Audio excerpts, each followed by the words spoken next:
Presidente, permítame, a lo mejor le parece una pregunta un poco naif, lo reconozco, pero yo que soy madrileño, ¿por qué no puedo votar sobre si mi país se va a romper? ¿Usted, como madrileño o como español, votó en el Brexit? No. No es mi país. No, de acuerdo, pero estamos decidiendo si un país de la Unión Europea se puede separar o no de la Unión Europea. Y nadie, porque es así que debe ser, nadie cuestiona que puedan tomar su decisión soberanamente y no preguntar a los demás miembros de la Unión Europea si les parece bien o no que el Reino Unido se separe o no de la Unión Europea. Esto por un lado. Por otro, no creo que haya ningún precedente, no lo he encontrado. Sí, me dijeron, Francia con Algeria, con Algeria. Es verdad, una colonia, pero es el único caso en el que un proceso de independencia lo ha votado el conjunto del Estado del cual parte esta nueva unidad estatal. Esto no ha pasado. Lo normal en estos casos es votar, lo normal es que vote quien quiere ser sujeto y comprometer con una negociación posterior la implementación de la transición. Pero le giro la pregunta y no estoy haciendo ninguna propuesta. ¿Estoy diciendo que en España se aceptaría preguntar sobre la independencia de Cataluña a cambio que votaran todos los españoles? Porque esto, desde posiciones políticas españolas me han dicho, bueno, ¿y por qué no votamos todos? Bueno, pues imagínense que le tomo la palabra. ¿Estaría dispuesta la política española a convocar un referéndum de independencia de Cataluña para todo el Estado español? Porque ¿cómo va a manejar los resultados si en Cataluña sale mayoritariamente el sí?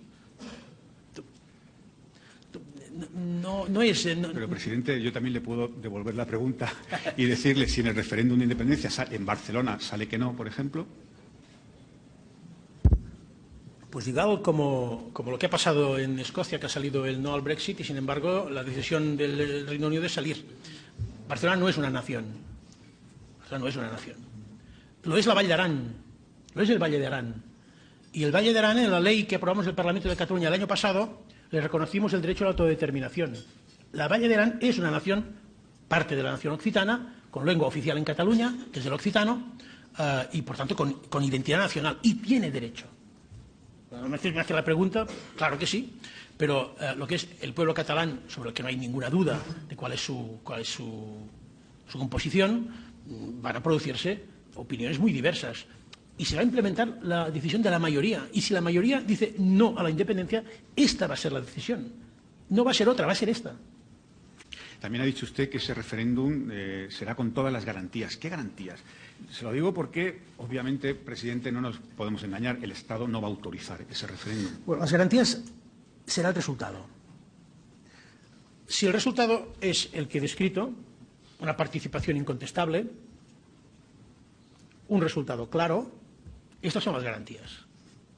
El mecanismo para llegar a conocer esta participación y este resultado, esta es la responsabilidad del Gobierno y del Parlamento también. Y es lo que trabajamos para poder conseguir estos efectos. Pero la garantía, insisto, la validez la dan los resultados, como ha pasado en todos los precedentes de referéndums que no todos han sido consecuencia de un pacto con el Estado. Presidente, ¿y qué valor tendrá el resultado de ese referéndum si nadie lo reconoce? Es decir, si no lo reconoce el Estado, si no lo reconoce la Unión Europea. Es evidente que el Estado no lo va a reconocer. Parece bastante obvio pensar esto. Sin embargo, si en Cataluña hay una participación y un resultado claros, yo creo que nadie va a poder mirar a otra parte. Esto va a ser, porque esto va a provocar efectos políticos. Porque ahí va a haber un Parlamento y un Gobierno que van a acatar este resultado y que van a tomar decisiones. Y las van a tomar, que las tomaremos. Y esto abre un nuevo escenario internacional y también en Europa. Porque Cataluña se va a convertir en sujeto soberano. Y va a reclamar también una negociación con la Unión Europea. Va a costar más, va a costar menos, pero producirse se va a producir. Y hay precedentes también, no solo porque la posición sobre Escocia ha cambiado sustancialmente en Europa. La frase de Verhofstadt diciendo que sería suicida, no ser empático con quienes quieren ser miembros de la Unión Europea, sino porque los precedentes en Europa mismo marcan que en Europa impera la realpolitik, la realidad de los hechos. Y, por tanto, es bastante evidente que si hay una voluntad acreditada, este es nuestro reto, este es nuestro deber, acreditar esta voluntad, pues obviamente la política como la economía se adaptan a estas nuevas realidades. Pero va a ser la ciudadanía quien va a decir si es válido o no.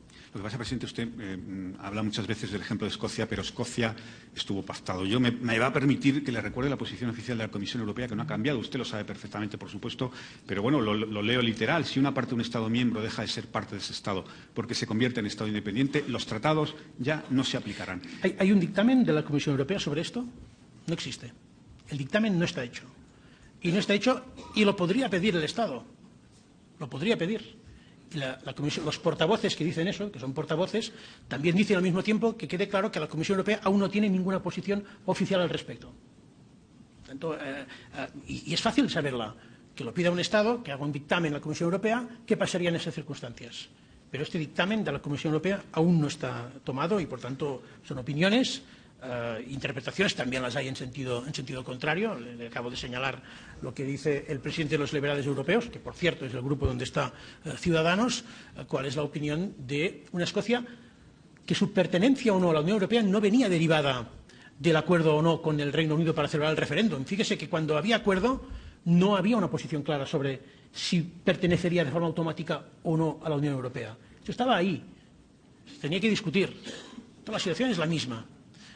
Pero, insisto, Cataluña creo que representa más o menos el 2% del PIB europeo, más o menos, es aportadora neta de recursos a la Unión Europea, está geográficamente en un sitio indesconectable e imprescindible para el tránsito de mercancías, para el desarrollo de actividades industriales, etcétera.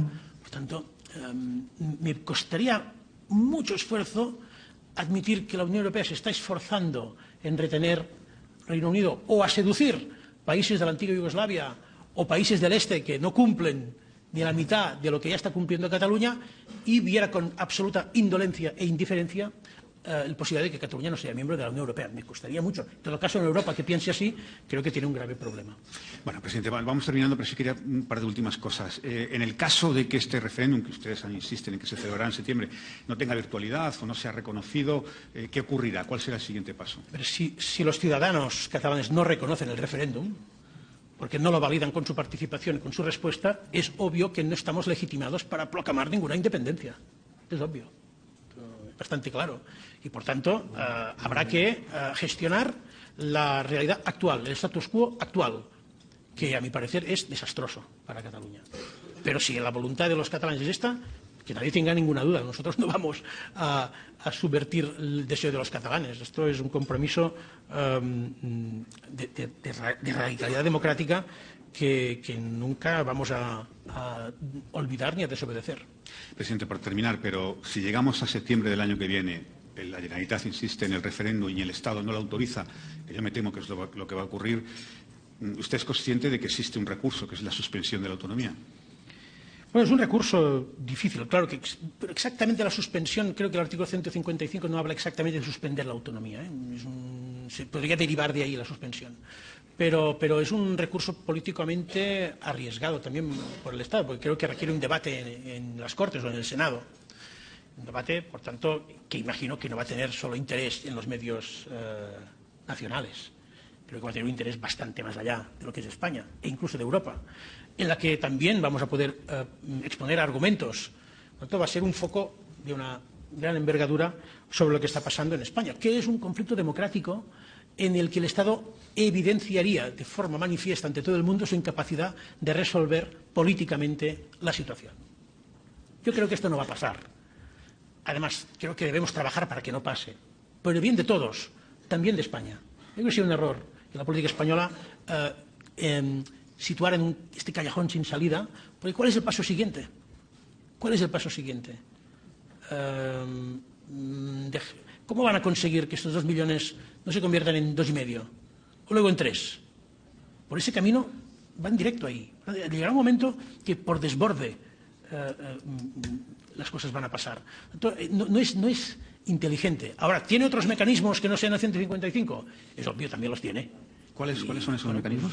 Todos los legisladores que están aquí presentes creo que saben muy bien qué mecanismos tiene el Estado en sus manos para intentar conseguir un efecto similar a ese, sin tanto foco. Pero, insisto, aunque sea un mecanismo menos transparente, va a ser un mal mecanismo. Porque la solución no es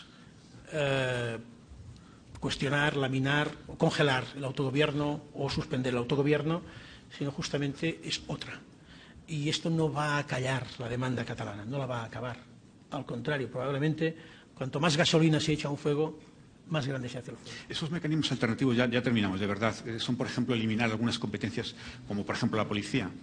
Esto está en la ley, por tanto, la Ley de Seguridad Nacional lo permite y algunas cosas que están ahí, pero insisto que sería un salto de una gravedad grande que obviamente creo que conseguiría los efectos contrarios. Pero, en fin, yo no estoy en la lógica de la confrontación, sino del diálogo.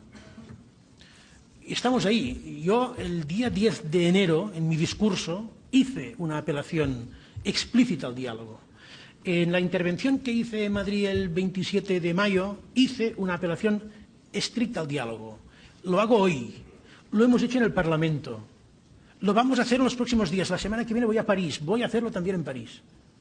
Y cuando hablo con cualquier representante, de dentro o de fuera, de la política, de fuera de la política, les insisto en lo mismo. Nuestra voluntad es sentarnos en una mesa política, no sentarnos en el banquillo de los acusados. Y ahora estamos en el banquillo de los acusados y queremos cambiar la mesa. Pero cuando nos sentamos en esa mesa, siempre estamos solos. Bueno, nos hemos pasado 5 minutos, pero yo creo que merece la pena. Presidente, un honor y un placer tenerle con nosotros. Muchas gracias. Gracias a todos.